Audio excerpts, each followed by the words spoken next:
No curses, no dark arts, no little triggers that set off other magic. After meticulously examining the golden egg from every angle, Avada let out a long, steadying breath. They didn't tamper with the thing. That means it should be safe, at least until the third task. I've still got half a year to prepare.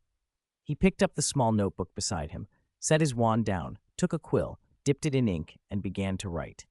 This egg has 3 primary functions. He muttered as he recorded his findings. First, a locating enchantment. It hasn't been activated yet, and if it were, it would probably be useless. The thing it's meant to locate hasn't been sent over. When the spell is triggered, part of the shell will glow and point to the direction of the item. He paused, staring at the heavy, head-sized egg. The design is ridiculous, he added. This thing isn't light. You could levitate it, but in the tournament, it has to endure dangerous conditions. The shell looks fragile. One hard fall, and it would crack. A few more, and it'd shatter. So the champion is meant to carry this clumsy, fragile object as a guide? That's basically one hand taken out of play. Even if there's a weight-reducing charm, you still have to protect it constantly while you move and glance down every few steps to see which way it's pointing. That's a deliberate handicap. He scribbled more notes. Also, several areas of the shell can glow at once. That suggests multiple targets. The third task's arena will be far larger than the second, more of a maze, or at least multiple zones to explore. He dipped his quill again. Second, the egg has a recording function. When the bottom of the shell receives a specific signal, the locating function shuts down and the egg opens. It begins to collect images and sounds around it and transmits them back. Film magic, essentially. That implies the place the egg opens will be an enclosed area the audience can't otherwise see. Avada frowned, but the tournament already uses large-scale broadcasting enchantments. Hogwarts has watched the first and second tasks live before. Why put the recording into the egg itself? Adding more enchantments to a single item raises both complexity and cost. So why attach the recorder to the egg rather than enchant the room directly? He rubbed his temple. Unless it's more difficult to set up a reliable recording spell in those enclosed spaces than to stuff the function into the egg. Maybe the enclosed areas are saturated with other magic, so dense that standard recording runes can't function there. If the room is heavily warded, you can't just lay down a feed. You need a conduit that links out through something that can pass through the wards. The egg could be that conduit. He wrote, Third, the egg acts as a key. When it's placed in the right position and opened, it forms a channel that lets certain magic, probably with transfiguration properties, flow out through the shell. If I reverse engineer the bottom, it shows transfigurative elements. So the magic released via the egg will probably transfigure or produce items for the champion. He stopped to read what he'd written, then added, putting it together. For the third task, a champion will use the egg's guidance to find one or more enclosed chambers. Those chambers will be heavily enchanted. The champion must set the egg on some device there, activate the recorder so the audience can see, and at the same time trigger the transfiguration-like magic, which will provide items or tools, maybe obstacles, maybe solutions. He lay back on the bed, lights off, but sleep wouldn't come. So the third task is likely maze-like, similar to the book. But instead of searching directly for the tournament cup, champions will search for these enclosed chambers. Multiple chambers could mean each champion has to enter their own space. No direct confrontation. That would change the dynamic. The contest becomes parallel trials rather than a head-to-head scramble. He thought of Karkaroff's warning. He said the third task would directly decide the champion. The first 2 tasks only give advantages. That means whatever's inside these chambers isn't simply a blind alley. It's pivotal. The chambers aren't the end of the maze necessarily, but they're crucial to winning. A sharper worry creased his face. And then there's Barty. The pureblood cabal won't miss an opportunity. In the original, someone could sneak into the maze and interfere, but this year, it's going to be broadcast live across Hogwarts and beyond. Barty can't just stroll in and take someone out without being seen. If my hunch is right, and whoever wants to act will use the enclosed spaces to their advantage, those rooms are where they'll strike. He forced himself up and closed the notebook.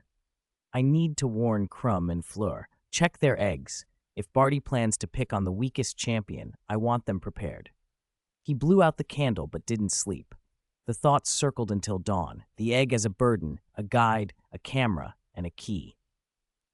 The third task was shaping up to be cleverer and more dangerous than it first appeared, and somewhere inside those sealed, magically thick rooms, someone might already be setting their trap. After the second task officially ended, Durmstrang returned to its usual routine, but for the three champions, and Avada in particular, life had only become more complicated. That wasn't because he'd actually found any traps in Crumb's or Fleur's golden eggs. Structurally and functionally, both eggs were identical to his. After they had communicated, taken his warnings, and exchanged the latest intelligence, Crumb and Fleur had largely stopped contacting him, reverting to the expected competitorly distance. Most of his headaches came from Durmstrang itself. Because their outrageous performances in the first task had forced the organizers to move the second task up to before Christmas, there was barely a week between tasks. The shock of the Bagman death case still lingered in people's minds, and the champions' spectacular duels with the dragons had made them famous almost overnight. He didn't know how things were for Fleur and Crumb, but at Durmstrang, Avada was being singled out at every turn. Professors plucked him into lessons to answer questions or demonstrate techniques. After classes, he was often surrounded by a crowd of local students. The Durmstrang culture, with its school-wide reverence for strength, meant even those who knew he still represented another school watched him with eager respect. He hardly dared eat in the Great Hall anymore, and as more news spread through the castle, his list of small but constant inconveniences kept growing. Everyone, I have good news to tell you. In the first carriage, a compartment converted into a conference room, Dumbledore sat at the head of a long table, looking serenely at the 20-plus students arranged in 2 rows. The night of Christmas, by tradition connected to the Triwizard Tournament, we will hold a Christmas ball. I'm sure most of you have heard of it. Yes, of course, Professor. The students nodded. Karkaroff had already mentioned the Christmas ball when they first arrived at Durmstrang, and the Durmstrang professors had reminded them again that morning. The ball will start at 8 p.m. on Christmas night in the Durmstrang Great Hall and end at midnight. Aside from being part of the tournament's traditions, it is a good opportunity to entertain our foreign guests. The ball is officially open to students in 4th year and above, though you may invite younger students if you wish. Forget it. The Hogwarts students muttered and shook their heads. The younger years meant 1st through 3rd year students, and they pictured little children, perhaps not fluent in English, tripping all over them. Ballroom dancing is a skill, and the last thing anyone wanted was to be repeatedly stepped on by some enthusiastic but clumsy youngster. Besides, these Hogwarts delegates were the school's elite, chosen through rigorous selection. Their presence at Durmstrang carried a weight. They were there to represent Hogwarts. Choosing lower-year partners on purpose, they knew, would draw criticism from Durmstrang's top students. And since the Christmas ball is a somewhat formal occasion, Dumbledore went on, unfazed by the students' reactions, I hope those of you who attend will wear formal attire, dress a little nicer than usual, and at least make a respectable impression on your partners. A ripple of suppressed laughter went around. Everyone was thinking the same thing. The most casually dressed, untidy person at Hogwarts was, unmistakably, the headmaster seated before them. Ahem, of course, you shouldn't be overly rigid. The ball is meant to be enjoyable. Dumbledore gave a little cough and stroked his beard, smiling awkwardly, which earned him another round of amusement. All right, that's all for now. You may go back and rest. Mr. Ken, please come to my office later. I have something to discuss with you. Is it about the champion's opening dance, Professor? Before Avada could answer, a senior from Gryffindor piped up. I've looked through the materials. This seems to be a tournament tradition as well. That's right. Dumbledore smiled kindly at the 7th year. While the rest of you will be free to talk, eat, and enjoy yourselves, tradition says the 3 champions of the Triwizard Tournament must lead the opening dance with their partners. I personally think it's a little archaic. After all, champions are not selected for their dancing, but most people see it as an important symbol. With that, he rose and led the way toward his office. The others filtered out, some heading straight to their rooms, others detouring to the Great Hall for a bite. Avada greeted Baron, who was standing nearby, then followed Dumbledore. Lately, he had the sense that Baron was keeping something from him. Given Baron's background and Norberic University's interest in the tournament, that wasn't entirely surprising. If the university had big plans, Mr. Shafeke would surely have warned Baron to be attentive. Still, by the look of things, Baron didn't seem to realize he was actually teaching at a more advanced magical university than Hogwarts, or that he'd ended up colleagues with Avada's father. "Mr. Ken," Dumbledore said as they ducked into the temporary principal's office. He sat first, poured 2 cups of tea and pushed one across the desk to Avada. Then, unhurriedly, he asked, "How is the work on completely stripping the soul fragments from their containers going? The procedure we talked about last time."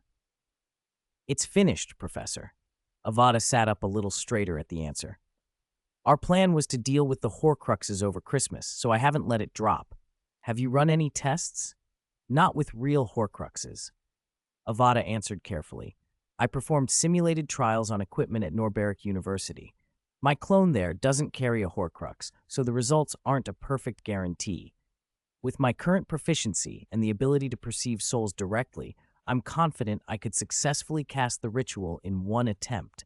But this plan involves Harry Potter's soul. He also possesses a protective soul magic spell, which makes his case far more complicated than an ordinary host.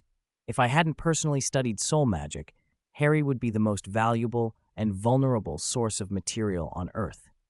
Top dark wizards would tear him apart to learn from him. Well, except for Lord Voldemort." He forced a dry chuckle. "I plan to run tests on a few known Horcruxes when we're back at Hogwarts," Avada continued. "If the first experiment succeeds, I'll work progressively closer to the fragment in Harry, and only begin the actual procedure once I'm certain all risks are eliminated. I will, of course, take every possible safety measure." "That's good," Dumbledore nodded. "How long will the whole process take?" "About a day or 2, Avada said. 1 or 2 days, huh?"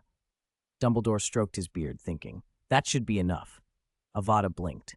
"Enough?" He felt a flicker of unease. Was Dumbledore expecting something to happen during his return to Hogwarts? The question that followed distracted him. "Mr. Ken, what are your plans for the Christmas ball?" Avada tensed briefly and then relaxed. If he hadn't seen the usual calm steadiness in Dumbledore's mental aura, he might have suspected the headmaster had received word that some pureblood faction intended to act during the ball. Instead, it seemed Dumbledore was simply asking about his dancing partner. "To be honest, none," Avada admitted after a moment. "I don't know how to dance. I've never been to a ball like that, and Durmstrang is unfamiliar territory. I don't dare invite anyone or accept invitations casually. I'm worried I'll make a fool of myself on stage and embarrass Hogwarts. No single ball will stand for a school's reputation." Dumbledore smiled faintly. "So you're not particularly keen on going?" "You could say that." Avada hesitated. "Professor, are you suggesting we should return to Hogwarts on the day of the Christmas ball?" Dumbledore's smile deepened. "I thought we would begin the plan after the ball. I don't mind missing it personally, but the champions will be in the spotlight then. If we're absent without reason, it could invite suspicion. Don't forget Ludo Bagman, now suspected to be connected to Barty Crouch Jr., has been watching us." "I know," Avada said. "I'd prefer you be back for the ball," Dumbledore continued. "If you're worried about exposure, I can arrange for someone to impersonate you." "That's generous," Avada said, curious. "Why are you leaving on the day of the ball, Professor? You seemed troubled a bit earlier."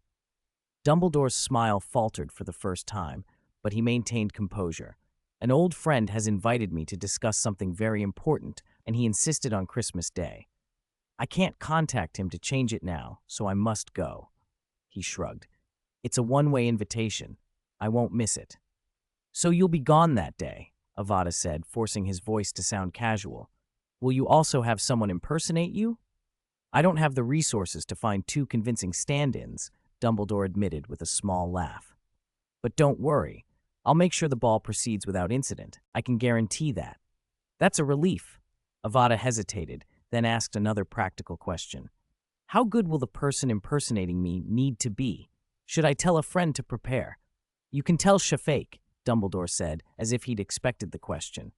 He already knows part of the truth, so it's fine, but make sure he keeps it secret and limits contact with whoever plays you. I understand. Avada nodded.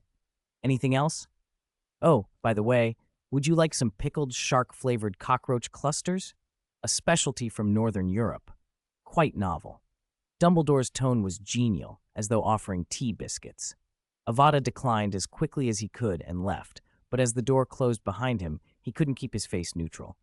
He stalked down the corridor and suddenly felt very, very old inside, every muscle taut with worry. The part that gnawed at him wasn't the Horcrux procedure any longer. It was Dumbledore's mysterious appointment. Dumbledore hushly called it an old friend, but the name that sprang into Avada's mind was unmistakable. The person Dumbledore was going to meet, could it be Grindelwald? He pictured the scene, months of preparation, building to a single confrontation just to see Dumbledore once. Why would anyone spend that much time and effort just for a meeting? He stopped walking, the words repeating in his head, incredulous and raw. He prepared for months just to see Dumbledore once. I couldn't retrieve the chapter from that URL. Please paste the chapter text here, and I will correct it into coherent, idiomatic English. 345. Return to Hogwarts. Happy New Year. Merry Christmas, Ron. Early on Christmas morning, cold air and soft sunlight filtered through the windows of the Gryffindor Tower, naturally waking Harry and Ron in their dormitory. As in previous years, it was just the two of them. The Christmas ball had been held at the Triwizard venue, and Hogwarts' holiday felt the same as always. Their roommates and Hermione, their sensible friend and walking encyclopedia, had gone home as usual, leaving them alone to open presents in the slightly empty dormitory. Hermione's present is a book, as expected. Quidditch teams of Britain and Ireland. Harry chuckled, looking at the parcels. A dung bomb? Did you send this? It's a new model from Zonko's, isn't it? Brilliant. Now if Fred and George try to put canary creams in my food again, Ron laughed. A magic pencil sharpener with a little device that can pick locks and untie knots. My mysterious godfather sent that. I still don't know his name, so I can't send a proper thank you. He isn't really the allegedly wrongfully accused Sirius Black, as Hermione suggested, is he? Ron said, baffled. Hagrid had sent a big box of sweets in unusual flavors. Mrs. Weasley, as ever, had sent a package containing a new hand-knitted sweater and a huge pile of homemade mince pies. Neville had sent some homegrown herb specimens. They hadn't dared open the twins' parcel yet, saving it for when they needed to face Voldemort with the same brave attitude. Well, still nothing from him. After counting the packages, Harry shrugged. I guess he couldn't send anything either. Ron rubbed his eyes. I told you, Durmstrang's wards are incredibly strict. They can block an owl's magic. You forgot yesterday when you tried to send Ken a present. Hedwig just stared at the address and refused to take off. That's Durmstrang's protective magic. What a shame, Harry said, lying back on the bed. Those pies and sweets would be breakfast enough. He must need a bit of a break. After all, he just took on a dragon. And it was the biggest, fiercest Iron Belly. Ron yawned and sighed. Charlie wrote that even ordinary dragon farms wouldn't risk raising that kind of beast. Only the top dragon research institutes would handle a Ukrainian Iron Belly. He said it usually takes 10 handlers to subdue one. So Ken alone is worth 10 wizards? I didn't know he was that strong. No wonder he'd stand up to Voldemort back then. When Durmstrang's second task had been shown, Hogwarts had watched it in stunned silence. Even the usually composed Professor Moody and the perpetually sullen Snape had stood up in shock. Professor McGonagall kept muttering, "How is this different from endangering students?" But what they saw next left everyone speechless. The three champions proved by sheer strength and skill that this year's Triwizard tournament was on another level. And Harry thought aloud, dragon handlers probably can't use blinding spells or blast them with fire like that half-Vila did. They'd have to be like Hagrid, try not to hurt the dragon. True, Ron agreed. Harry? Ron? A faint voice interrupted their conversation. Who's there? Both boys jumped from their beds. Harry, having had frequent lessons from Moody recently, almost drew his wand. He looked around nervously. There was no one, but the voice felt oddly familiar. It's me, Ken? A burst of reddish-gold flame flared up in midair, and a figure stepped out as if a hidden flue fireplace had been standing there. Harry and Ron stared in astonishment. They'd seen that sort of thing once before, Dumbledore's phoenix depositing someone. "Ken?" Harry's glasses nearly slid off his nose. "How did you get back? We were just talking about how isolated Durmstrang is. Are you really Ken?" Ron's face went pale as he stepped back, torn between surprise and suspicion. "Shouldn't you be at Durmstrang for Christmas?" "As you can see, Dumbledore sent me back," Ken explained calmly. In truth, Dumbledore's phoenix hadn't delivered him to their dormitory. Fawkes had brought him to the headmaster's office, then vanished. Ken had slipped through the castle's hidden spaces and entered their dormitory from a side entrance, producing the reddish-gold flames to make it look like he'd been delivered by the phoenix. He'd done it to convince them of his identity. "Harry, Ron, please go to the room of requirement right now. I have very important things to tell you, and I'll need your help for what's coming." He wasted no time on small talk. "Hurry, this concerns Harry's safety." "Harry?" Ron's face drained of color. He stared at Harry, astonished. Harry looked at Ken the same way. After a quiet year, were things happening again? And why did Ken, all the way at Durmstrang, and Dumbledore both know about it before he did? Before Harry could ask another question, Ken gave them one last instruction. "I'll wait for you at the entrance to the room of requirement," he said, and then the figure vanished as suddenly as he had appeared. 346. Horcruxes gathered. Harry and Ron hurried down the 8th floor corridor toward the room of requirement. As always at Christmas, only a handful of students remained at school, so no one noticed the two boys' anxious faces. Where the blank stretch of wall usually was, a door had appeared. "Let's go." They exchanged a look. Harry pushed the door open first, but paused in the threshold, peering in to take in the room's layout. It looked like a laboratory. Tables, chairs, and cabinets were pushed into a crowded heap in one corner. Whatever had once occupied the center of the room had been replaced by two enormous, intricate magical instruments. Avada stood beside one of them, wand in hand, adjusting something with meticulous movements. "You're here?" he called without turning around. Then, seeing them, he waved them in. "Come in quickly. I know my showing up like this is suspicious, but there's no time. First, close the door, and don't touch anything." Harry stepped over the threshold into Avada's private lab, inside the room of requirement, unused for over a year. Ron followed and shut the door behind them. The instrument Avada was calibrating was made of several nested rings of different sizes, like a precise armillary sphere. Each ring had a carved groove in it, and in those grooves were set a string of objects: a ring, an ornate locket, an ancient diadem, a black diary, and a small gleaming gold cup. Harry froze. The gold cup, Hufflepuff's cup, flashed in his memory. Ken had given it to him 2 years ago and told him to carry it as bait for Voldemort's remnants. Beside the cup sat the black diary Harry knew so well. He took a step back without realizing it. Behind Avada, on a nearby table, were two more items Harry recognized: a black crystal ball in a silver setting and a glass phial filled with gray mist. "That's," Harry began. Ron, already pale, went even whiter. "Isn't that, from the last time he was sealed? Isn't that Voldemort's soul?" "Yes." Avada's attention stayed on the cup he was adjusting. "And not just that fragment. Voldemort's entire soul has been collected here. Besides the crystal ball and the phial, each of these objects holds a piece of his soul."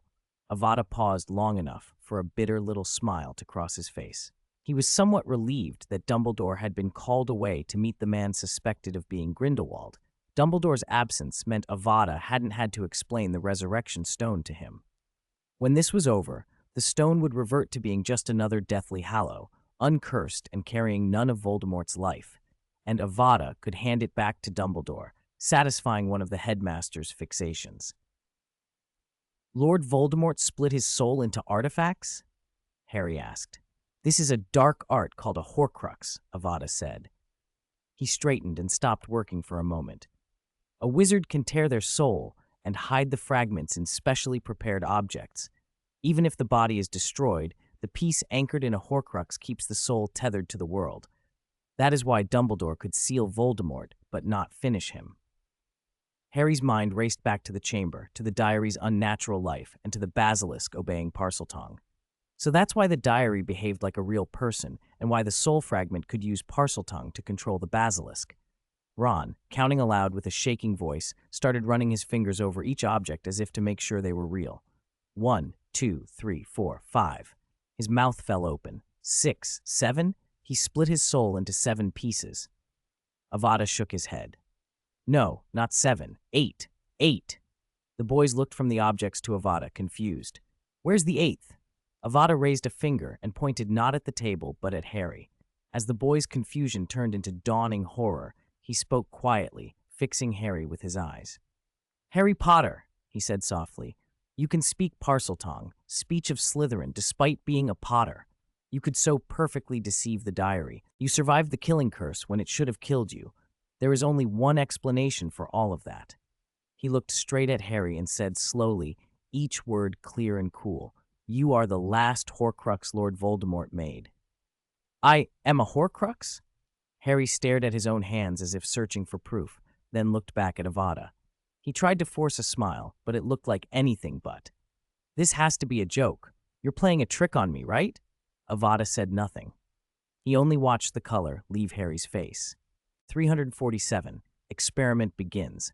I've come back this time specifically to solve the problem inside you once and for all. Harry and Ron stared in shock. Avada seized the moment and continued. A fragment of Lord Voldemort's soul is lodged in you, which means your very existence prevents Voldemort's life from being completely extinguished. Until now, there's only been one way to destroy a Horcrux. You had to destroy the entire vessel and the soul fragment inside it. Harry swayed. This problem troubled Dumbledore and me for a long time. Of course, no one was so deranged as to propose killing you outright. Otherwise, I wouldn't have told you about it until now. We'd already suspected for some time, ever since you showed Parseltongue 2 years ago. So, Ron steadied the unsteady Harry with one hand, and with the other, pointed at the instruments beside Avada. His voice was cautious. You said until today there was only one way to destroy a Horcrux. Have you found a new method that won't endanger Harry's life? It won't only spare his life. Avada patted the apparatus he'd built with a touch of pride. I can pretty much guarantee he won't even lose a single strand of hair. This is the result of several years' work. Pretty much? Because it hasn't been tested yet. As he spoke, Avada bent down to adjust the ring of devices, but answered Ron's doubt. There's no need to worry. The experimental phase won't require Harry to participate directly. The theoretical calculations have been run countless times. That's a relief. Ron visibly relaxed. Color returned to Harry's face. After everything they'd been through, Ron trusted Avada to an extent. This, however, was a staggering claim and involved the safety of his best friend, so more questions were inevitable. He asked, puzzled, if that's the case, why bring me along? Why not just call Harry over? What do you think? Avada rolled his eyes. If Harry knew about something this important, do you think he wouldn't tell you? And if you were to find out, I took Harry and he didn't come back for a long time, wouldn't you come looking for him? So I might as well bring both of you. It's Christmas anyway. Normally I might have had to drag Granger too. Enough. He straightened, picked up the black crystal orb, and set it in the center of the instrument. Now we can begin. The process will take a while, about half an hour. You can stay and watch, or leave if you find it dull. How could it be dull? The two said at once. An experiment involving the mysteries of the soul, one that might end Lord Voldemort, was not something to miss in boredom. All right? Avada shrugged. Then be silent, don't cast spells, and don't touch anything. He no longer paid direct attention to their faces. He waved his wand. The black orb rose and hovered in the center of the nested ring. Then he moved to the recess where the resurrection stone rested, pressed his finger to it, and gave a firm push. A hazy, bright mist flowed out from the ring, condensed into a beam, drifted toward the orb, and merged into it. Harry's throat tightened. The image was almost identical to one he had seen 3 years earlier. This very crystal had absorbed half of Voldemort's soul in much the same way. He watched Avada approach the now luminous orb and begin complex incantations. The wand's glow wrapped the crystal in layers, sometimes seeming to pierce it, sometimes to etch its surface. The glow washed over Harry like warmth, filling every cell. He felt comforted, drowsy, and inexplicably moved to tears. Avada's face grew severe, and beads of sweat formed on his brow. Maintaining the magic was clearly draining. Harry and Ron exchanged worried looks, but stayed quiet, not daring to risk interrupting the spell. After about 5 minutes, the light softened, and Avada let out a relieved breath, withdrawing his wand. He had just replicated, by magic, a portion of the protective charm on Harry. That spell, soul magic, was renowned for costing a caster his life. Even simulating its effect on a soul, without perfectly reproducing it, had sapped Avada. If this had been him before he'd entered the timeline, he wouldn't have even been qualified to attempt it, unless he intended to sacrifice himself for the crystal. This had been the hardest step. Once complete, only a period of waiting and careful observation remained. Avada had used the resurrection stone to form a soul and guided it into the black orb that already contained Voldemort's fragment, simulating the coexistence of two souls. Then he cast an imperfect version of the protective charm, one whose influence on a soul matched the original, so the orb would mirror Harry's current soul state as closely as possible and make the experiment's results reliable. He glanced the mechanism over one last time. Last check, good.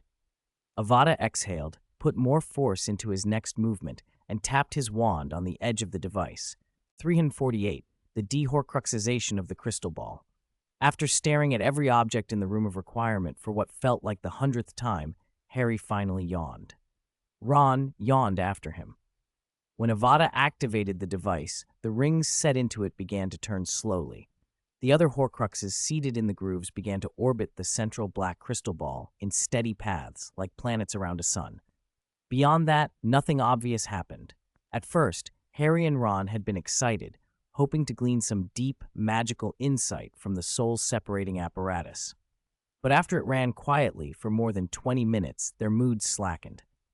After another 20, they were already wondering why they'd agreed to sit here instead of wandering the castle, as Chang had suggested. They considered leaving, but Avada remained intent on the machine, watching its dull progress as if some beautiful meaning were hidden in those sleepy trajectories. Neither Harry nor Ron dared open the room of requirement's door or risk a whispered conversation to ease the boredom. Just as they were about to doze off, the machine finally changed. With a low hum, the black crystal ball that had been hovering motionless began to tremble. A mass of gray mist was suddenly pulled out of it by an unseen force and poured into the nearest object, the ornate locket. Within the vapor, a distorted, sleeping human face could just be made out. That's... Ron's surprise was sharp but brief. Harry's whole chest clenched. He had seen Voldemort's soul drawn into that crystal ball before. He knew the gray mist was the same substance. Avada had actually done it. Even though a mysterious senior had long assured him the method worked, seeing a fragment of Voldemort's soul successfully separated with his own eyes hit Harry like a tidal wave. Anticipation, curiosity, shock, and a prickle of fear all at once. Maybe, as Avada had warned, that piece of soul was gnawing at him. Success, Avada said at last. After what seemed like ages, the gray mist in the crystal ball finally dissipated entirely and was absorbed into Slytherin's locket. Avada exhaled, rubbed his tired eyes, and summoned a cup of water, which he drained in a few long sips. Success? Harry echoed, his voice a mixture of disbelief and relief. Does that mean I? Not yet. I need to rest for a while. Avada sat on a nearby chair and stretched his neck. A series of small cracking sounds came from him as a cool sensation slid across his forehead. Recording all that data was exhausting. I have to be especially focused when I do this to you. The good news is it took less time than I expected. Less? Harry brightened. He didn't think he could have stayed awake and perfectly still through a longer procedure. I'd originally thought this might take a day or two, Avada said, rolling his eyes. But given how things have gone, even with a break, it should be finished before noon. How long do you need? Half an hour. You can leave the room of requirement. Get some water, stretch your legs, and come back in 30 minutes. I'll open the door for you. All right. Harry and Ron left. Avada watched them go, closed the door, and slowly shut his eyes to regulate his mental power and relax. When half an hour had passed, Avada cracked the door open with a lift of his hand so it appeared on the 8th floor corridor. Harry and Ron re-entered almost immediately. When do we start? Harry asked. Give me a moment, Avada said. I need to adjust the instrument. About 5 minutes. He rose, took the small bottle that held Voldemort's main soul, and returned to the earlier device. He removed all 5 Horcruxes, and then moved to a second, larger apparatus that hadn't been used before. It was literally another circle larger. It had one more ring than the smaller experimental instrument, and the outermost ring was made of a different, wider metal engraved with more intricate patterns. With a flick of his wand, he fitted the 6 soul-bearing items into place. Tom Riddle's diary, the Resurrection Stone, Hufflepuff's cup, Slytherin's locket, Ravenclaw's diadem, and the glass bottle containing Voldemort's main soul. The main soul occupied the outermost, distinctive ring, the fragment that had been pulled into the crystal ball earlier and then into Slytherin's locket sat quietly on a nearby table. After checking and debugging the arrangement with his wand, Avada looked up at Harry. "Move a chair and sit in the middle of this instrument," he said. "I'll need to put you to sleep, so any stray mental fluctuations won't make the process unstable." "Will it feel like anything?" Harry's voice tightened. He looked tense. "It shouldn't. It's not your soul we're taking. Stripping the fragments away should only make you feel lighter." Avada watched him carry the chair and sit in the center, still testing his nerves. "And anyway, you'll be unconscious," Avada added, "so if there is any sensation, you won't be aware of it. Ready?" Harry bit his lip, closed his eyes, and nodded. Stupefy. 349. Simple version of the Deathly Hallows. After a flash of red light, Harry collapsed unconscious. "Don't make a sound. Don't move," Avada ordered. He shook his wand, then turned to Ron, who still looked shaken. "There may be some commotion during the process, sudden, sharp screams, or the feeling that something is trying to burrow into Harry's body. Don't worry, those are all expected reactions. Don't let them interrupt the magic. If anything genuinely beyond control happens, I'll warn you to get Harry out." "Me? Save Harry?" Ron stammered. "What about you?" Avada glanced at a Horcrux sitting beside him. "Of course I'm responsible for preventing Lord Voldemort from escaping. If there's any other risk, it would be that. But honestly, I don't expect an accident. Saying otherwise would be underestimating myself. In about an hour, Harry will leave the room of requirement with you, not just unharmed, but reborn. Quiet now. I'm starting." He grew serious, turning away from Ron, and methodically checked the state of each Horcrux and the current condition of Harry's soul one last time. Golden cup, locket, diary, resurrection stone, diadem. Every Horcrux was intact, and the soul fragments inside were stable. Lord Voldemort's main soul remained dormant with no sign of awakening. It wasn't a disguise. Dumbledore's enchantment was functioning well and still had 3 times the expected reserve. No further reinforcement was necessary. The 2 souls and the protective charm inside Harry matched previous simulations exactly. No changes had occurred. The earlier data could be used for the initial stage, with real-time adjustments to follow. Finally, there was himself. Avada drew a slow breath. His palms were slick with cold sweat. Honestly, he was probably the most nervous person in the room. What he was about to try was likely a first in the history of magic, separating a living person's soul fragments, and the subject was his friend. He had calculated and simulated it countless times, but the reality felt like a medical student about to perform their first major surgery with no mentor watching. No living expert in soul research could guide him. He was usually the guide. Still, he steadied himself. All right. He relaxed his shoulders, closed his eyes, and pulled back the mental energy he had been lending to Crew Impuri at Norberich University. The force returned fully to his main body. He checked that his physical condition was stable. No pallor, no sudden nausea, and no urgent need to leave that could wreck 2 hours of concentration. He cast a charm to stop his skin from sweating so it wouldn't blur his vision or interfere with his wand. Then he carefully withdrew a thumb-sized glass vial from his pocket. Inside, a golden, glowing liquid shimmered. Without hesitation, he tipped his head back and drained it. The potion was Felix Felicis, personally brewed by Dumbledore. When Dumbledore learned Avada might have a method to separate souls, he had quietly begun making this long, expensive potion to add a final layer of insurance. He hadn't told anyone and had given it to Avada as a surprise just before they left, the sort of secrecy that made sense during the Tri-Wizard tournament when a headmaster suddenly brewing Felix Felicis would invite suspicion. Dumbledore had explained, and Avada's own observations had confirmed, that the potion didn't literally hand the drinker luck so much as vastly sharpen their abilities and create the sensation that everything was sliding into place. Exactly what Avada needed now. The effect was immediate. A strange, resolute energy spread through his limbs and mind, lifting him into a clarity he'd never known. An odd mixture of extreme calm and arrogant certainty settled over him, as if he were briefly omnipotent. This dose would last about 3 hours. No time to waste. With his senses heightened, Avada activated the apparatus beside him. He pointed his wand steadily at Harry in the center of the device and stood perfectly still, his robes not even stirring. Like the previous machine, the outer rings began to revolve, orbiting the Horcruxes around Harry at the center. Harry, slumped and unconscious, looked peaceful, but Avada could already sense tiny, strange disturbances rippling through his soul.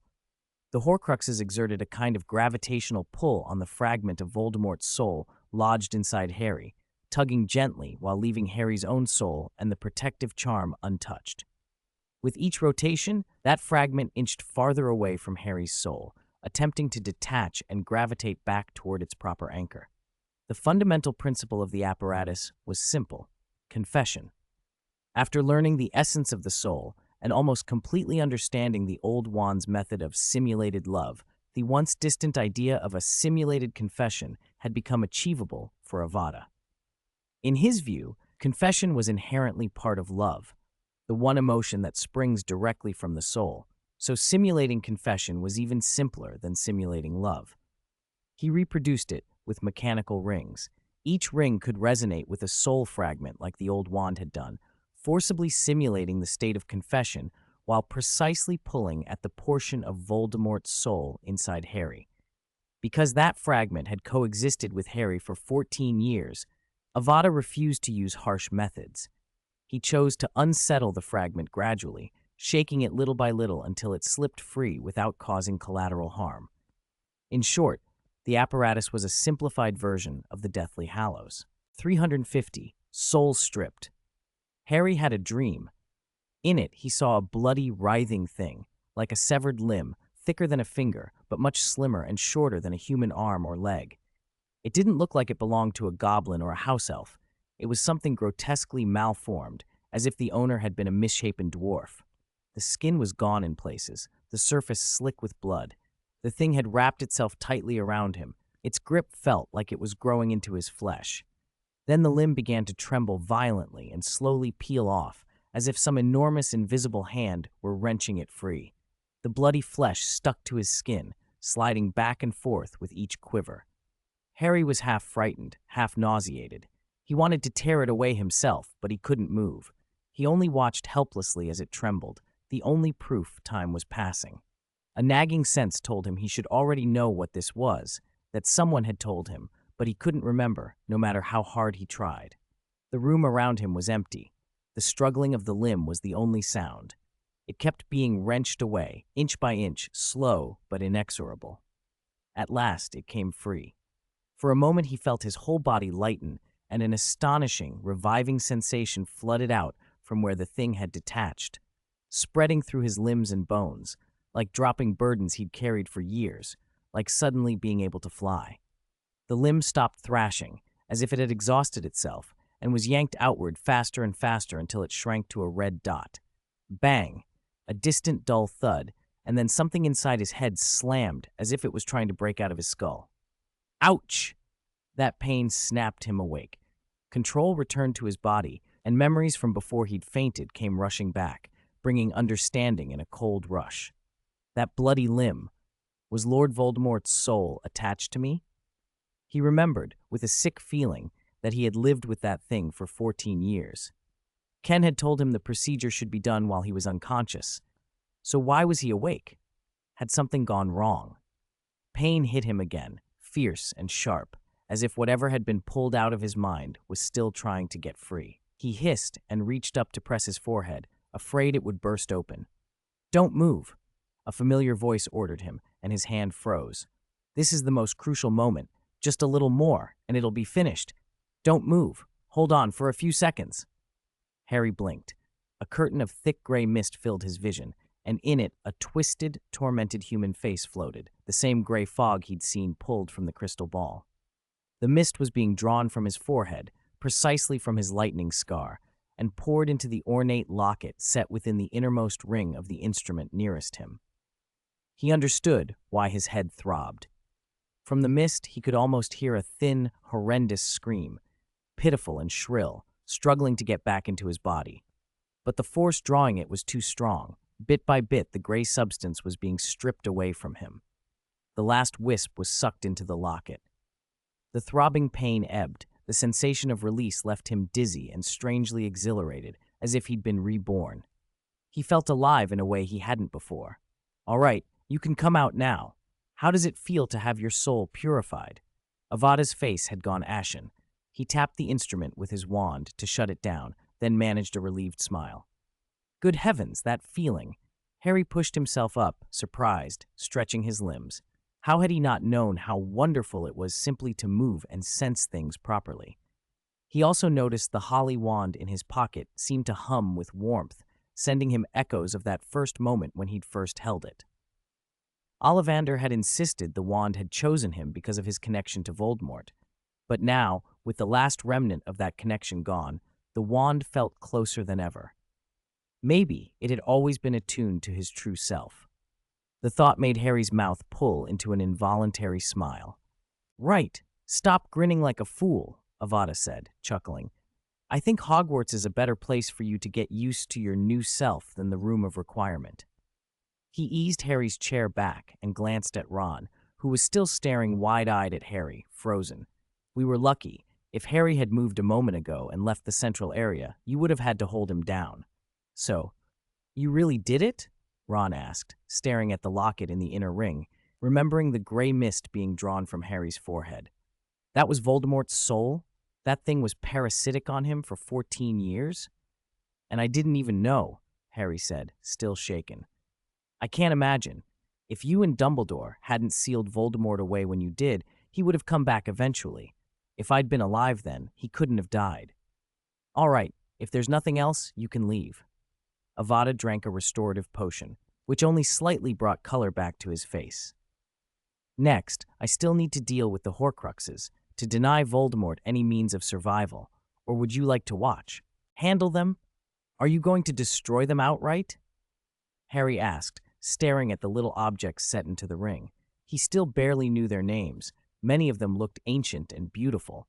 But after seeing the hideous shape of Voldemort's soul, and knowing that such a thing lived inside those delicate cases, he found them repulsive rather than fascinating. "Destroy them?" Avada chuckled. He had poured years into researching ways to strip a soul from its vessel without damaging the vessel itself, not only to solve Harry's problem, but because these items were rare pieces of history worth preserving. "You know, I don't think I ever told you where Voldemort picked these particular things from," he went on, gesturing for Harry and Ron to come closer and look. "Take this one, the golden cup you were holding earlier, Harry. That's Helga Hufflepuff's cup, one of the original relics from the founding of Hogwarts." "That's Hufflepuff's cup?" Harry blinked. Ron, who had been listening closer, suddenly gaped at the glittering cup. "The legendary cup that can never be filled? The one that could provide food for all of Hogwarts?" "It's not quite as magical as the stories make it out to be," Avada said with a small smile, then pointed to the locket set deeper in the ring. "And that snake-shaped Salazar Slytherin's token. It isn't one of his most precious things. His true treasures are said to have been taken to Ilvermorny by descendants, but it is certainly his." Harry and Ron showed little enthusiasm. After the Chamber of Secrets, both had a poor opinion of Salazar Slytherin. Avada continued, "This next one is probably the second most valuable in this lot, and certainly the most famous, Ravenclaw's diadem." There was a soft thud. Harry turned to see Ron had simply slumped to the floor, pointing at the diadem with fingers that trembled. Now Harry understood why Avada had called it important. "Ravenclaw's diadem?" Ron whispered without getting up, as if saying it any louder might break it. "The diadem that gives wisdom to whoever wears it? The one that's been missing for hundreds of years?" "And Voldemort found it and turned it into a Horcrux," Avada said plainly, pouring cold water on Ron's excitement. It does seem to increase cognitive speed and efficiency, but not to the exaggerated degree people claim. Rowena Ravenclaw herself was at the pinnacle of wisdom when she made it. External objects can't simply make someone a greater genius than their maker. His expression softened as he spoke. The Ravenclaw diadem had been the first Horcrux he had gotten his hands on. Studying it had taught him techniques he later used, like mental linking and improving the use of certain spells. It had been the Horcrux that had helped him most. "Can I try it on?" Ron begged. Harry, despite his revulsion, found himself interested too. Avada refused immediately. "Not yet. Voldemort's fragment of soul is still lodged in it. I haven't dared wear it in years." They shuddered and fell silent. Avada flicked his attention past the familiar black diary to the ring again. "This diary isn't anything special, just one of Voldemort's old personal items. But what about this ring?" Harry's eyes moved over the band, and Ron frowned. "That symbol, is that Grindelwald's mark?" Grindelwald? Harry, relieved for a moment, had assumed the ring might be a relic of Godric Gryffindor and didn't want a founder of his house defiled. "You mean Grindelwald, the one Dumbledore defeated?" "It's the same Grindelwald, yes, but this item didn't belong to him." Avada hesitated over one detail. He had no intention of telling them about the Deathly Hallows just then, and chose his words carefully. "That symbol is actually the crest of a decayed wizarding family, the Gaunts. They were once among the Sacred 28 and are confirmed descendants of Salazar Slytherin." He stopped short of adding the next link, how the Gaunts and the Potters were branches of the Peverell line, because that would be telling Harry that he had a blood connection to Voldemort. Coming just after Harry had been free of Voldemort's soul, that kind of revelation would only unsettle him. Harry's life, after all, had become unusually comfortable. He had not been dragged into a Triwizard tournament, was not burdened by prophecy, and the fall of Voldemort had even softened Snape's teaching. There was no reason to load him with painful truths he didn't need yet. The invisibility cloak, one of the Deathly Hallows, Avada had learned no longer served him the same way after learning the secrets of the soul, so he had let its rightful owner keep it for late-night excursions and avoiding Filch. Gaunt family? Ron's interest flattened a little after Avada's explanation, but then he asked, puzzled, "So why does it look like Grindelwald's mark?" "Who knows," Avada said. "Perhaps he had some distant link to the Gaunts. After all, that family did produce at least one dark wizard." He smiled without mirth. Back then, some of Grindelwald's lesser followers thought he might actually be a Gaunt. Others even whispered that Grindelwald's fall contributed to the Gaunts' own decline. Ron and Harry exchanged glances. The ring remained where it was, a dark object among other glittering artifacts, ancient, dangerous, and holding more tangled history than either of them had expected. Complete Voldemort. Complete Voldemort. "All right, we've talked enough. It's time to start purifying these Horcruxes." After fitting the last ring that held the Resurrection Stone, Avada tapped the instrument and waved Harry and Ron back a few paces. "Lord Voldemort has a collector's streak," he said. "He chose relics tied to the Hogwarts founders as his Horcruxes, then went to elaborate lengths to put them where he thought the magic would protect them. If it had been me, I'd have picked some random rock, split my soul, and tossed the thing into the sea when I was done." "Fortunately, you're not Lord Voldemort," Ron muttered. Harry pouted. If he'd been smarter about hiding them, he'd be untouchable. By the way, Horcruxes weren't invented by Voldemort, were they? Does that mean other dark wizards made Horcruxes long before him? Possibly. Avada said, pleased that Harry could follow the implications. But the ritual is fiendishly difficult. It never spread widely. Most dark wizards either didn't know it existed or couldn't perform it even if they did. Still, the practice goes back centuries, thousands even, so there could have been more than a few who cheated death. Thousands of years? Harry and Ron both went pale. Avada shrugged. Don't worry, these ancient facts barely affect the current magical world. Let's focus. A wizard who has made Horcruxes is about to be completely defeated by us. Step back and stay silent. The next part isn't hard, but if it goes wrong, years of work will be wasted. He drew his wand again. This time, he didn't stand off to the side and tap the instrument lightly. He walked to its center, where Harry had been treated earlier, aimed his wand at the nearest Horcrux, Slytherin's locket, which already held 3 soul fragments, and began to chant an incantation Harry couldn't understand. The massive device slowly powered up. The Horcruxes aligned into a straight line and rotated together, much more slowly than before. Avada stood at one end of that line. At the other end sat the glass fiel in the most complex ring, the vessel that contained Voldemort's main soul. A white light shone from Avada's wand into Slytherin's locket, passed through to Hufflepuff's cup, then to Ravenclaw's diadem, the diary, the resurrection stone, and finally into the glass bottle. Under that light, the locket hissed. Pale gray mist seeped from its seams and drifted along the beam into the cup. The cup began to swell with the mist until, after several minutes, it too started to leak gray vapors toward the diadem. 10 minutes later, the diadem sighed and began releasing mist that flowed to the diary. Slowly, the vapor from the original locket traveled through each Horcrux in turn. As the mist dwindled in each object, the ring turned, shifting the depleted Horcrux aside so the light could strike the next one directly. Harry and Ron watched the ritual like 2 spectators at a strange, silent theater. By the time their stomachs reminded them of the passage of time, only the resurrection stone and the glass bottle remained to be drained. They stared at the bottle. The vapor inside, condensed and dark, began to coalesce into something recognizably human. The grotesque, flattened face that had lingered in Harry's memory from the diary faded. A more ordinary, even handsome visage took shape.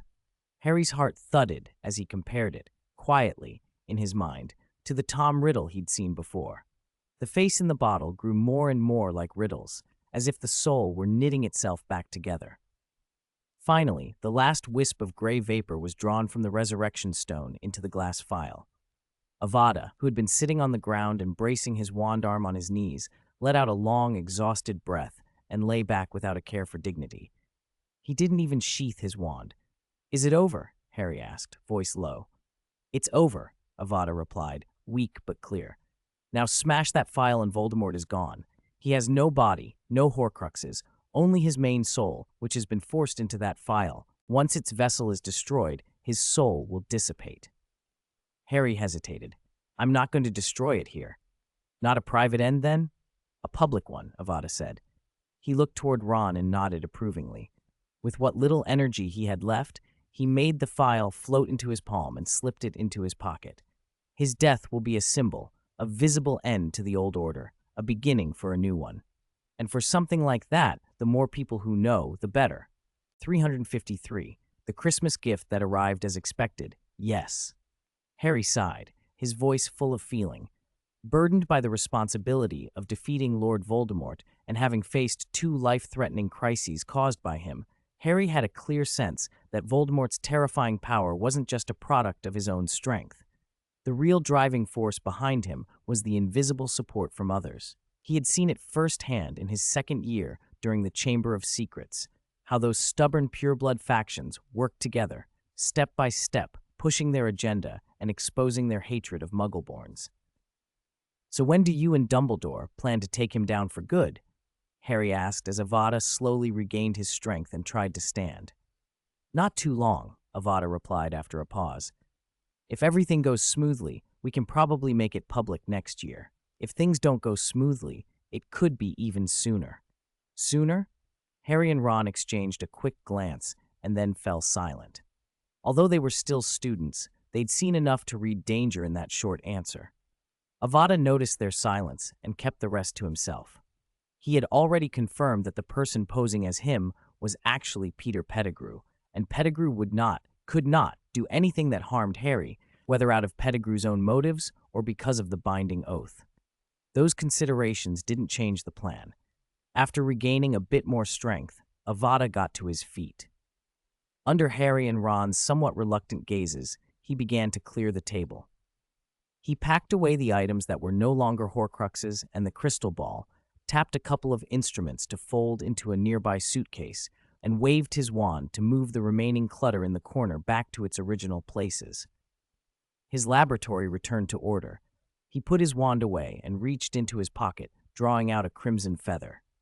"Right, that's settled for now. I should go back." He shook the feather in his hand, The portkey Dumbledore had specially made from Fawkes's feather.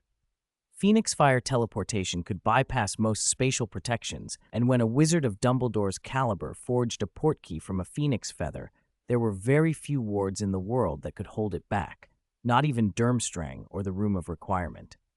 "Merry Christmas," Avada smiled. "I came in a bit rushed and didn't bring any presents, but I suppose taking Voldemort's soul out and visiting the Founder's relics counts as a gift, doesn't it?" "Of course," Harry smiled. "This is definitely one of the best Christmases I've had." "Oh, Harry and I prepared a gift for you earlier," Ron suddenly remembered. "But you were at Durmstrang then, and owls couldn't reach you. Can you wait a few minutes?" "A gift?" Avada's face lit up. He'd been so busy he'd almost forgotten about Christmas gifts. "I do have time. If you like, I could go invisibly with you. No need to hang around here." "That's great." Harry and Ron cheered, and they hurried toward the door of the Room of Requirement, waving back at Avada. "We should go back to the dormitory. We'd hate to spend all this trouble only to miss a present." "All right, go easy." Avada chuckled and tapped himself lightly, casting a disillusionment charm. He'd been nearly immobile for over 2 hours, and his limbs felt numb. After a few minutes, he finally caught sight of the present Harry and Ron had made for him, a palm-sized model of a Ukrainian iron-bellied dragon. The details weren't perfect, but it was unmistakable. The little model even moved, its wings folded neatly, its chest rising and falling as if dozing. "We made it ourselves," Harry said, pointing proudly at the dragon. "It's from watching your second task. Defeating a dragon like that deserved a souvenir. That golden egg's probably just a competition prop, right?" Avada held back a smile of disbelief and took the dragon, examining it carefully. He hadn't expected to end up with a model from the story in his hands. Should he make one for Fleur and Crumb, too? He thought, but instead of letting his mind wander, he praised them. "You made this yourselves? It's good enough to sell in a model shop, and it really resembles the dragon I faced. Look, that scar on the wing membrane is exactly as I remember." "You noticed that?" Harry and Ron beamed. "We studied the Daily Prophet photos for days. Thank you. This is a wonderful Christmas gift." Avada toyed with the dragon a little longer, then put it away and took up the feather Dumbledore had given him. "I should go. Merry Christmas!" "Merry Christmas!" Harry said, smiling. "Good luck with everything you and Dumbledore are doing. And good luck with all the things you're handling," Ron added. "Thanks for everything. Goodbye." Avada waved one last time, focused his mind on the feather, and activated the hidden enchantment. Crimson flames erupted around him, engulfing him for a moment before dying away as the teleportation completed. Thousands of kilometers away, at Durmstrang, a flash of fire suddenly flared inside Avada's dormitory. He tumbled out of it, stumbled a few steps, and looked around to make sure he had arrived in the right place.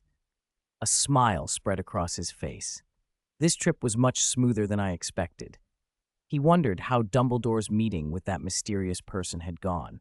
Now he only needed to package Voldemort and the artifacts and hand them over to Dumbledore. Then his work would be almost done.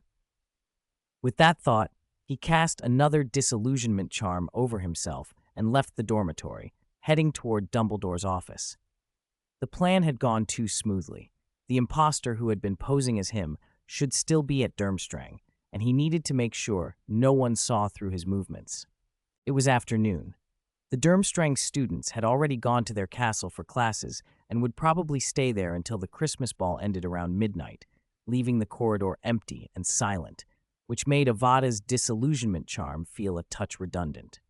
He dispelled it quietly, walked to Dumbledore's office door, knocked gently, and called in a low voice.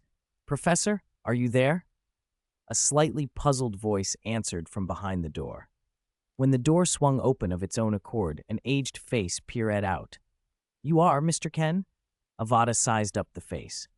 Most people would take a question like that for a greeting or a check of identity, but Avada didn't need his magical senses to see something off. There was hesitation, a flicker of guilt in the eyes. He stepped inside and closed the door behind him. "Just call me Professor for now," he said. The man in front of him rolled his eyes, an expression that, Avada knew, the real Albus Dumbledore never made. "All right, Professor," he said, and went with the act. "Albus told me you'd probably be back in 2 days," Avada continued, matching the performance. It seems things went smoother than expected for you. The man gestured for him to sit, and, unlike a true confidant personally invited by Dumbledore, showed a momentary lapse in his mask when dealing with someone who knew the inside story. "Oh, right. Your friend David Stephen asked me to pass a message along, said he knows what you told him and will cooperate with your stand-in performance." "David Stephen isn't my best friend. We just get on," Avada replied calmly. "Of those who came with me this time, my best friends are Cedric Diggory and Baron Shafiq." The man's mental vigilance eased noticeably at that, and he finally let his left hand rest on the table. "Your true name is the Killing Curse," he said bluntly, "and the purpose of your trip was to strip the soul fragment from Harry Potter, and in doing so, restore Lord Voldemort's soul. The feather Albus gave you is Fawkes. Anything else?" Avada had already guessed the impersonator's identity. Now he sat more comfortably. He produced the 6 former Horcrux items, one of them a crystal ball, and a glass phial containing what looked like a handsome face formed of gray mist. "The trip did go smoothly. I came back earlier than expected." "All the Horcruxes are gone, including the last piece inside Harry," Avada went on. "With Voldemort's soul reunited, theoretically all we'd have to do is remove the magic from the bottle and smash it. He would dissolve completely." "That's not our plan," the false Dumbledore snorted, then reached for the bottle. He inspected the pale, misty face inside with a near-reverent expression. "Albus told me long ago that Voldemort split his soul into 8 parts. I was surprised then, and now someone can force those parts back together. If this gets out, it will be celebrated as another wizarding miracle." Watching him, Avada noticed how the man seemed to favor one eye. The other pupil was oddly unfocused, and the eyeball twitched as if it wanted to look in another direction. The detail and the peculiar feel of his magical presence confirmed Avada's suspicion. "I had to work hard for it," Avada said. "If I hadn't, I couldn't have removed the soul fragment from Harry, and I certainly couldn't have salvaged those 3 artifacts." "Slytherin, Ravenclaw, and Hufflepuff," the man muttered, suddenly glancing at the 3 priceless objects arranged on the desk as if seeing them for the first time. "Ha! Fortunately, Voldemort didn't get anything from Gryffindor. The 4 founders weren't entirely ruined." The man slipped the phial into his pocket and pushed the other items towards Avada. "You keep these for the moment.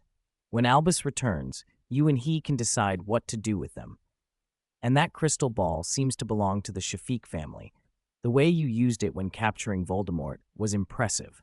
For that alone, you'd be more than qualified for special recruitment to the Auror office, regardless of academic limits."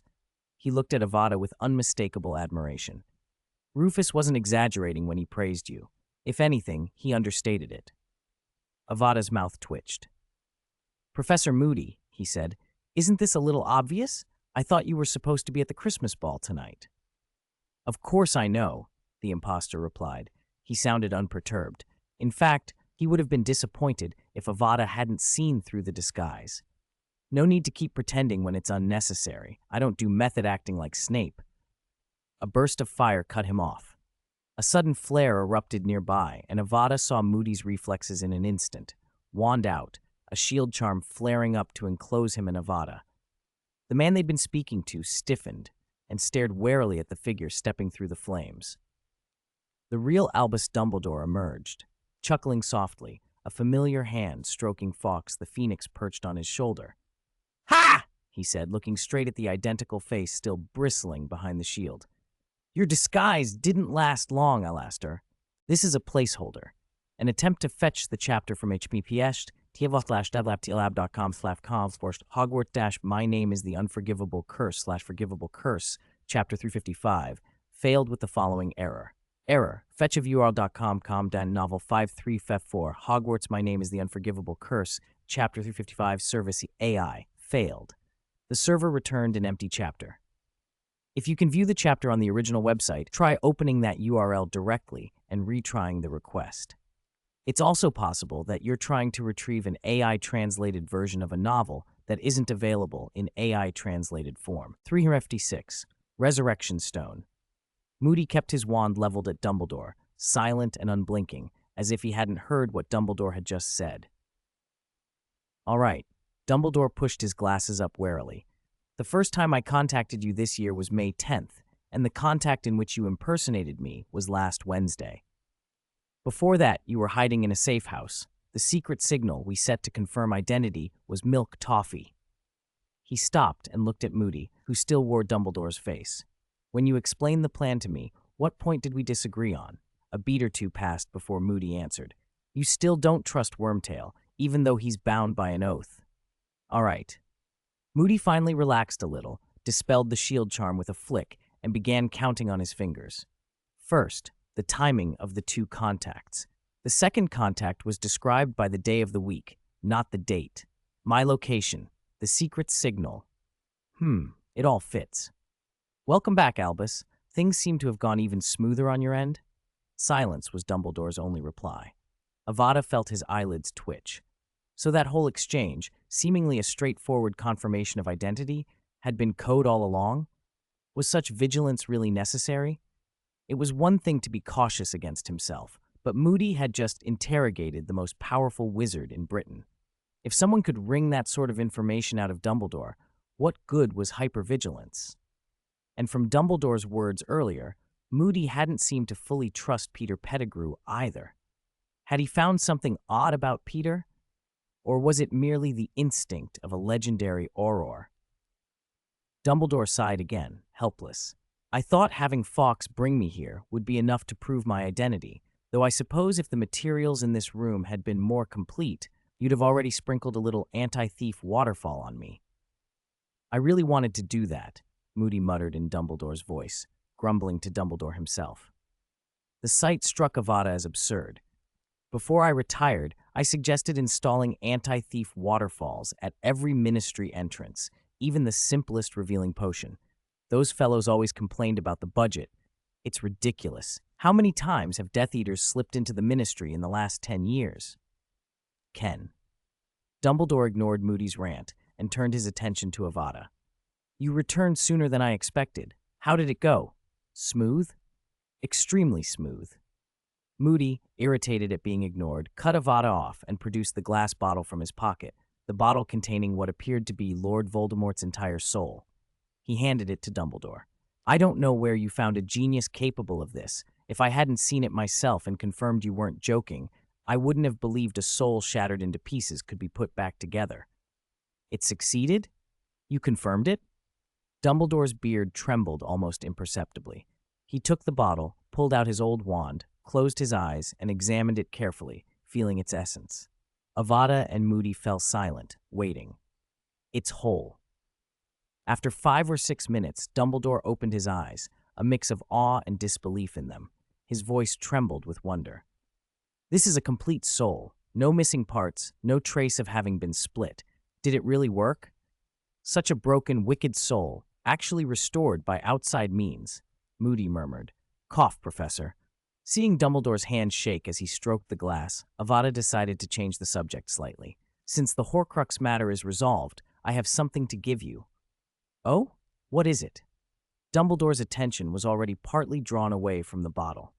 Avada took up the gaunt family ring that had been on the table. Lord Voldemort's last Horcrux. I didn't dare tell you earlier for fear of upsetting you. You should recognize it. This is... Dumbledore didn't even take the ring. One look at it, and he froze as if struck by lightning, eyes fixed on the stone, as though enchanted. Moody's hand went instinctively back to his wand. Put it away, Ken, Moody warned softly. With great effort, Dumbledore tore his gaze from the resurrection stone and looked at Avada with a strained smile. You shouldn't have shown it to me now, Mr. Ken. It affects me too much, and we still have things to do. He gave no indication of intending to ask where Avada had obtained the thing he desired for decades, nor did he question why Avada knew Dumbledore needed it. Controlling himself, he said, Keep it for now, Mr. Ken. I suppose you've had it a while and can keep it safe. Once this is over, we can decide what to do with it. As he spoke, Avada watched in surprise while Dumbledore lifted his old wand to his own temple, drew out a thin, white thread of light, and let it dissipate into the air. When he finished, his complexion eased. Had he just deleted his memory of seeing the resurrection stone? Then tell me about your situation, Dumbledore said. Avada slipped the ring back into his pocket. Moody, shifting his tone to draw Dumbledore's attention elsewhere, asked, "Is everything settled then?" "Quite the opposite." Dumbledore's face grew grave. "In truth, I came back to tell you that you'll probably have to continue impersonating me longer than planned. I'll send you more of my beard. If you're unwilling, hair will do." "Why is that?" Moody frowned. "What kind of bewitching potion did that old fellow put you under this time?" Dumbledore coughed, fully aware of the meaning behind Moody's words. "How to say this? The information he revealed to me was unexpected.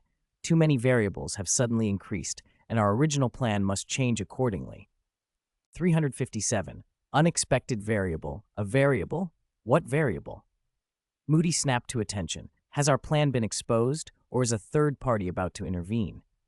He knew Dumbledore had gone to find Grindelwald, knew their history, and more worryingly, that Grindelwald possessed a formidable gift for prophecy. If Dumbledore used the word variable and had hurried back at the risk of exposing himself to tell him of a change in plans, Moody knew this demanded his full attention. Neither. Dumbledore's reply came after a long pause. He gave me information that exceeded my expectations.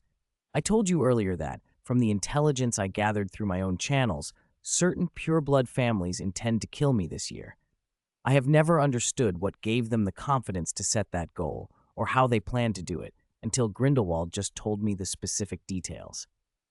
Avada's eyes narrowed. Under the scrutiny of his magic senses, Dumbledore's mind was slightly constricted as he spoke, subtly guarded. Coupled with Moody's question, it suggested Grindelwald had at least hinted at the existence of Norberich University. But Dumbledore's attitude toward Grindelwald hadn't changed, so he probably didn't know that Avada was already a professor there, or that the university planned to recruit him early. Thankfully, it looked like Grindelwald hadn't revealed much more. "Specifics?" Avada asked. Moody frowned. "It seems his prophetic skill has improved considerably over the past 50 years. Ordinary prophecy can't reveal every detail of an event, down to the smallest moment." "Mr. Ken, could I trouble you to step outside for a moment?" Dumbledore didn't answer Moody. He turned instead to Avada. "Professor Moody and I have some matters to discuss privately." "I thought he was the core figure in this plan," Moody said with surprise. Avada felt the same. He'd even shown the Resurrection Stone. What else could Grindelwald and Dumbledore be hiding? Or was the request that he leave itself a suggestion from Grindelwald's visions? "Very well, Professor," Avada said, inclining his head and standing. Before he left, he asked casually, "How's the person impersonating me doing? Do I still need to attend the ball tonight?" "He probably won't be back before midnight," Moody replied. Dumbledore had also not been present during the impersonation. "You can wait in your room. He should debrief you after the ball ends. Cast a disillusionment charm beforehand so you aren't seen." "Understood." Avada nodded and left Dumbledore's office, walking the long corridor back to his room. He sat in the chair and looked out over Durmstrang Castle, sunlight streaking across the courtyard, and felt an odd, empty flutter in his chest.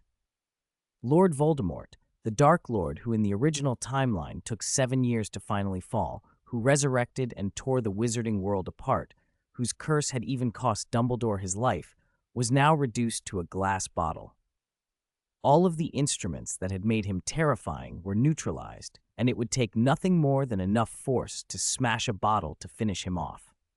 The bottle containing his soul was now in Dumbledore's hands, utterly secure.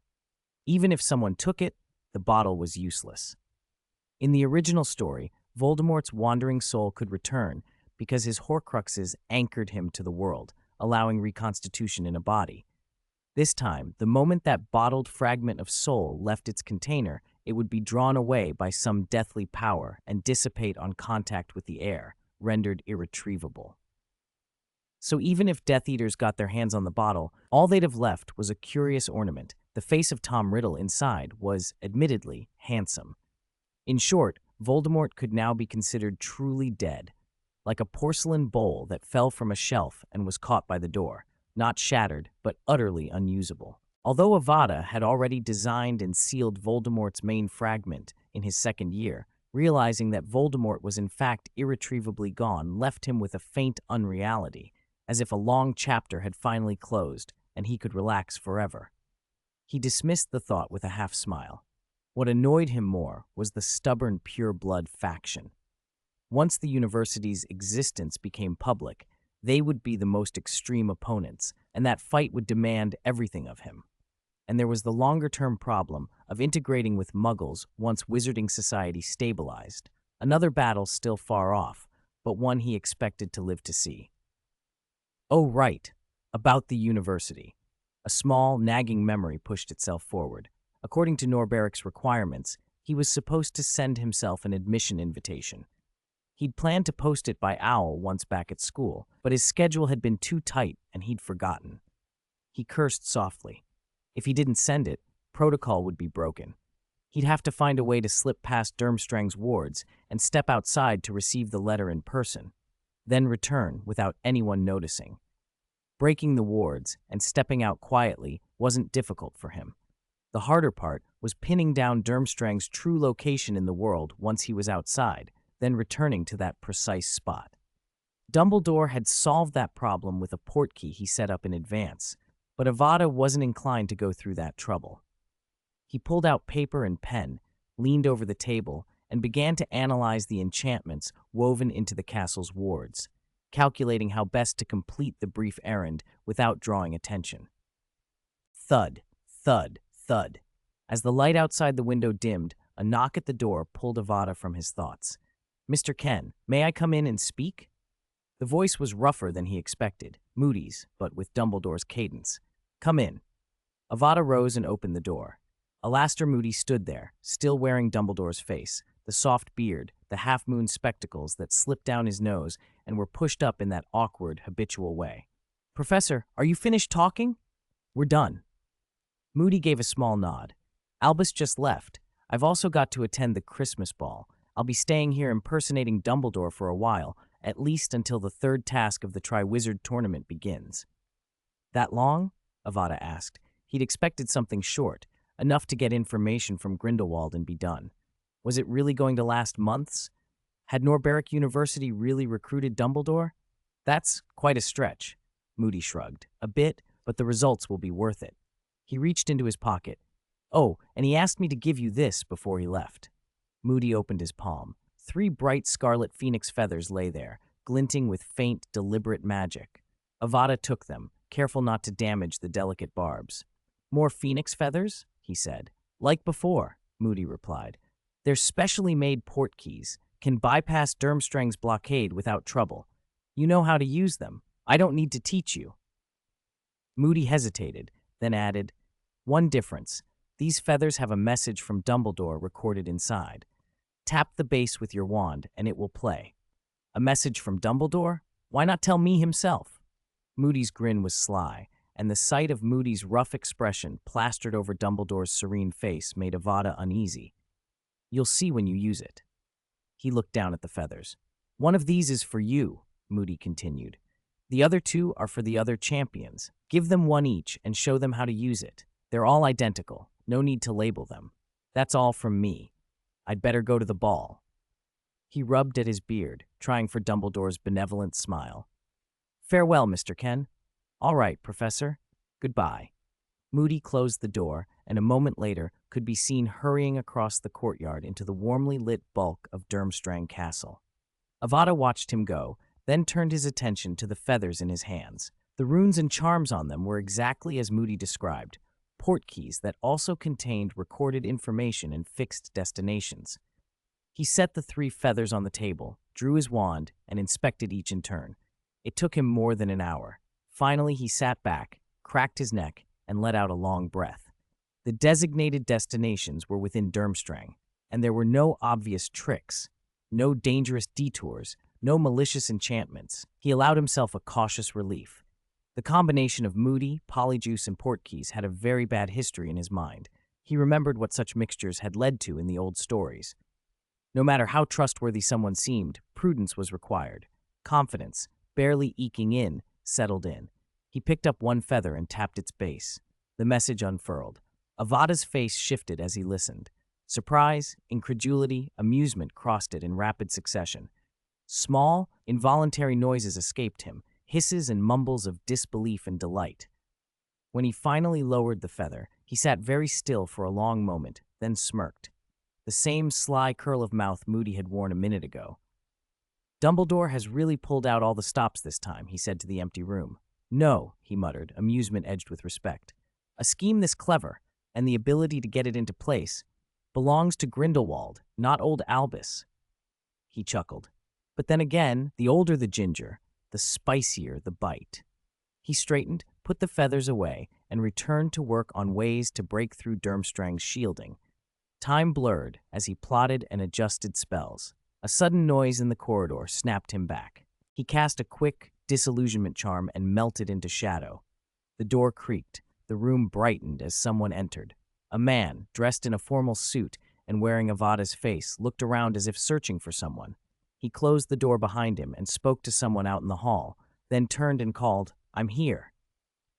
Avada stepped from his concealment. The man playing him started, then relaxed into a genial smile. "You're back, Mr. Ken. You've been missed," he said, producing a folded scrap of parchment and a familiar phoenix feather.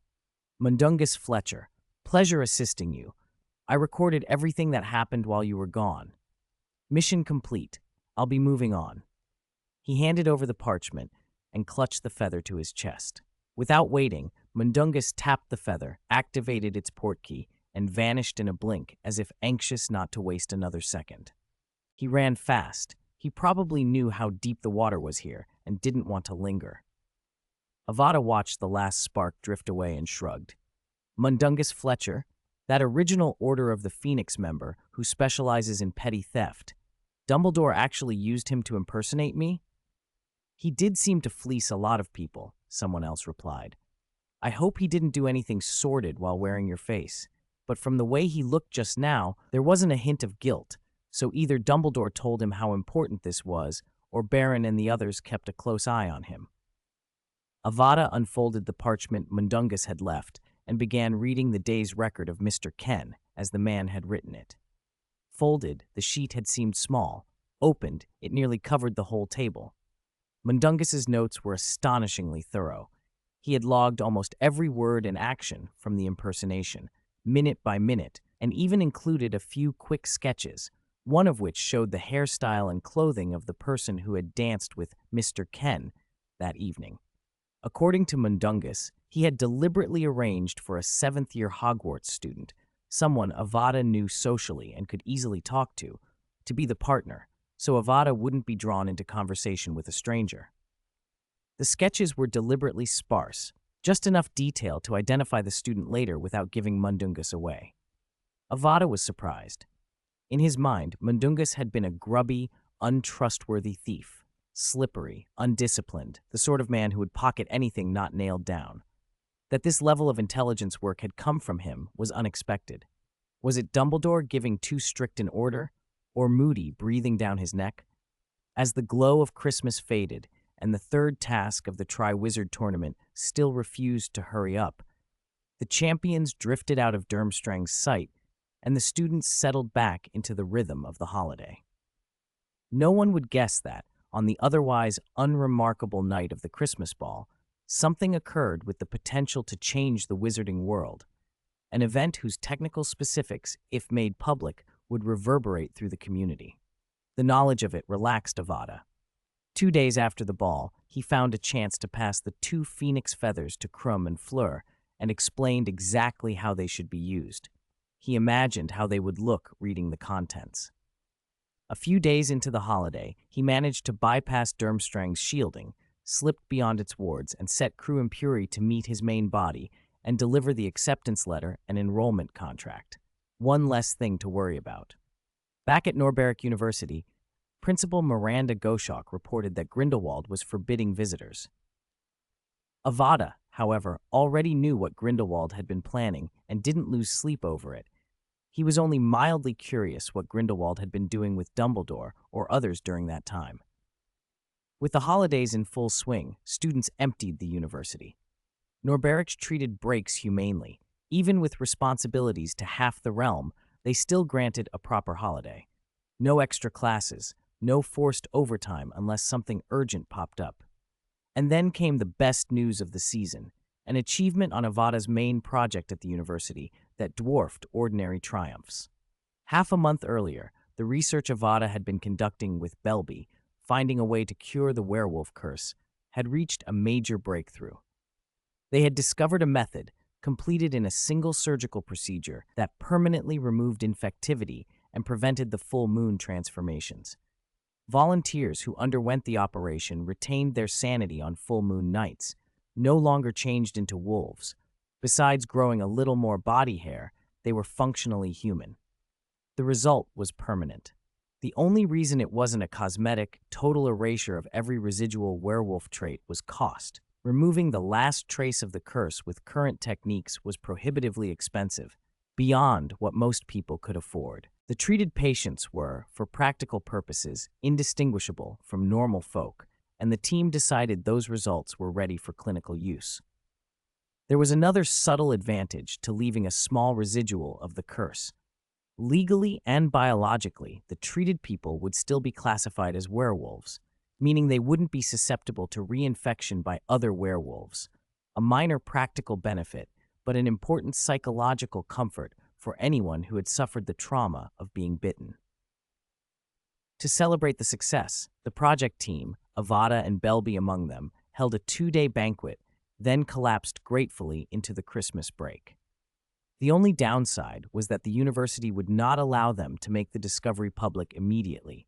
It had to wait for a most suitable time, which Avada suspected would be when the university presented itself in connection with the Triwizard tournament. For the first time, both his main body and his clone were on holiday at the same time. They were idle together, Voldemort taken care of, the intrigues of the pure-blood families on hold, no pressing university duties, and no wand upgrades to work on during competition season. It was a rare, strange idleness. Plenty of time, but nothing demanding enough to fill it. When the holidays ended and teaching resumed, Avada felt grounded again, experiencing a normal campus routine after a long stretch of interruption. Time slipped forward quietly, and May came around. 360. Underwater maze, beside Durmstrang Castle, at the edge of the vast lake, the shoreline that was usually calm and clear thrummed with people. Teachers and students from the whole school, plus guests from the other 2 schools, packed the bank, like a line of penguins on the shore, only with benches beneath them. Above the crowd, a broad white mist hung in the air, shapes rolling across its surface like water images. Nearby, a raised platform held 5 judges in a row. Ludo Bagman sat slightly apart from the others. He was also serving as commentator. The 3 champions, Avada, Fleur, and Crumb, stood at 3 different points along the water's edge, waiting for the judges' instructions. "All right, everyone, the most exciting 3rd task is about to begin," Bagman shouted, his voice amplified by magic so it cut through the noise. According to the rules, the scores from the first 2 tasks determine your entry time. The highest scorer goes in first at exactly 9 o'clock. For every point lower, you are delayed by 1 minute. To be honest, the gap between the 3 of you is so small this time that those differences don't amount to much. So, Mr. Ken will start first in 5 minutes, right at 9 o'clock. Mr. Crumb will start at 9:03, and Miss Delacour at 9:05. Very good. Now the champions are in position, warming up before entering the water. Let's see what preparations they made this past week for the task that will decide the tournament. His enthusiasm crackled across the crowd. On a stretch of shore a little way from the audience, Avada stood in a tight-fitting suit, wand clenched, his golden egg at his feet. He pressed his hands against his thighs, breathing deeply, forcing his heart to slow. In a contest like this, he was basically plunging into a trap. Crumb and Fleur couldn't be feeling much better. He tried to calm himself and replayed the memory of the briefing a week earlier when the 3 of them had been told the 3rd task.